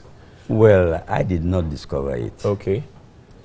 It is in the existing. It has been existing for a past centuries. Wow. 17th century. Okay. And in Ghana here, it was one Reverend Otto Boateng who brought it from Germany. Okay. Yes. But you've been playing it for how long?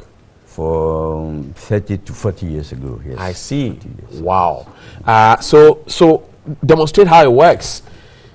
This is what they use for what? This A is- cello? yes, Okay. cello bow. Okay, cello bow. And this is the hacksaw. This is the Okay, saw. maybe we'll have to show it. So this is the hacksaw. It's a saw. Yeah, it's a capital saw. yes. A saw. Okay. But I don't see the zigzag. Where is it? So brush it off. Okay, you straighten it up. Okay. Up so that it will not hurt you when you are playing. Right. Yes. Okay. I see. Okay. Please demonstrate. So you can play any song at all.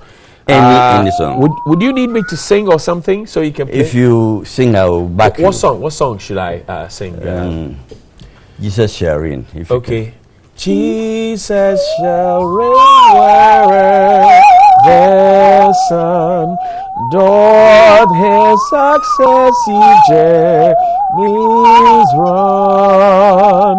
His kingdom stretch from shore to shore till sun shall wax and set no more. Wow. Okay. So maybe we'll sing another song. Is it only hymns you play?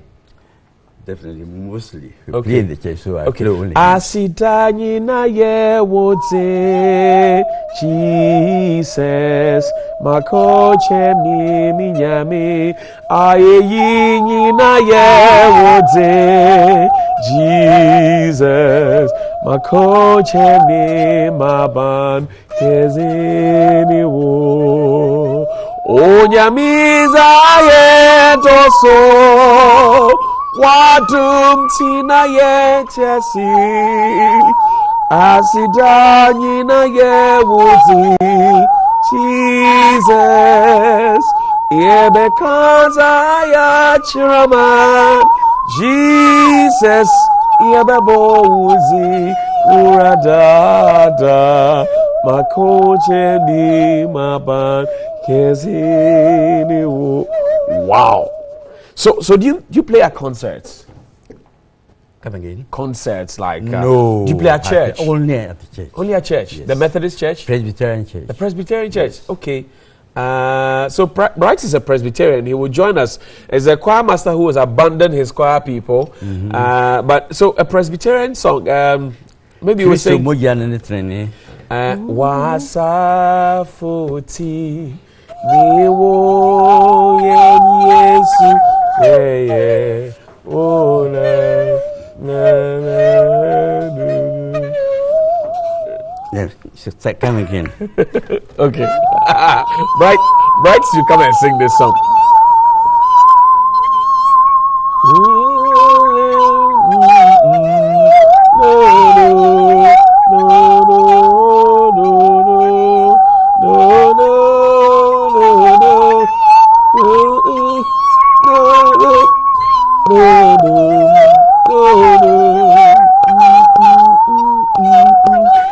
Yeah, boniti anka esese Yeah, Bawunche, Nani Wado, Nasu, Webo, No Dosu, Nani. Wow. So if you get a producer, would you like to record that album? Well, that's a conversation for another day, but I thank you very much. That's him, Mr. Samuel Asante Darko. This is real. It's real. Let's see if I can play it as we wrap up the show. I need to play.